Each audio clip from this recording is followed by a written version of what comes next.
Hi, I'm Dr. Carolyn Davidson with Elliot Cardiovascular Consultants. We're talking about the Mediterranean diet, and one of the easiest ways to add fruits and vegetables to your diet is by adding a salad.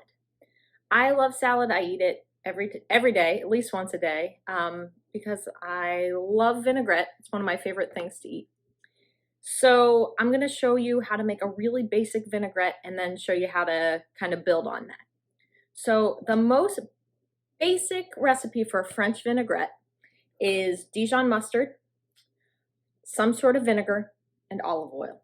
You can use salt and pepper as well, but if you have heart failure or hypertension, probably best to avoid the salt. So if you're making a salad for 1 or 2 people, a typical type of recipe would be a teaspoon of Dijon mustard, a tablespoon of vinegar, and 2 or 3 tablespoons of olive oil, depending on how olive oily you like your dressing. I tend to make vinaigrette for multiple days at a time, so I tend to make a larger quantity of that. So I usually do about 2 tablespoons of Dijon mustard, and I don't generally measure, I sort of eyeball it, but if you are a stickler or you feel like you have to follow a recipe, by all means do that. So I'm going to use red wine vinegar, which is pretty much a staple in French vinaigrette. But you are welcome to use any kind of vinegar you like. I tend to make a mix of vinegars. I'm going to use red wine vinegar and balsamic vinegar right now, but this is not always what I do. So then I mix those two together. Now my Aunt Lyle likes to do it with a fork. I'm doing it with a whisk. I'll show you some other options you can do, but I like to mix those together. I do a little salt and a lot of pepper. And then I slowly incorporate the olive oil. So if I do about a 1/4 cup of vinegar, I end up adding a 1/2 to 3/4 cup of olive oil. So this is extra virgin olive oil, but you can use any brand you like. And I just slowly incorporate it. And if you mix while you incorporate it, it'll thicken the vinaigrette into a nice creamy texture. So I'm just going to mix what I have and slowly add more.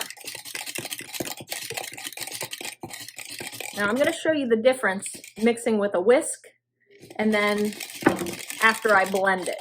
So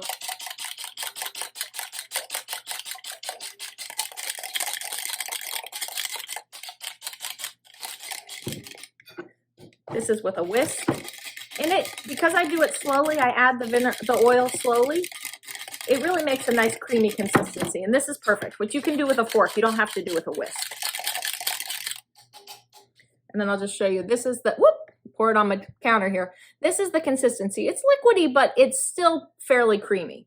Now, I have it in this container because this is a little hand blender that I like to use. And when you use a hand blender or emulsion blender or a regular blender, it makes a much thicker sort of mayonnaise-like consistency. So you get the concept of having a creamy vinaigrette, and it's nice and thick, so it gives you a feeling that you're having a nice creamy vinaigrette or a dressing, but without the garbage that you get in a store-bought dressing. So the problem with dressings that you get in the store is they're loaded with garbage.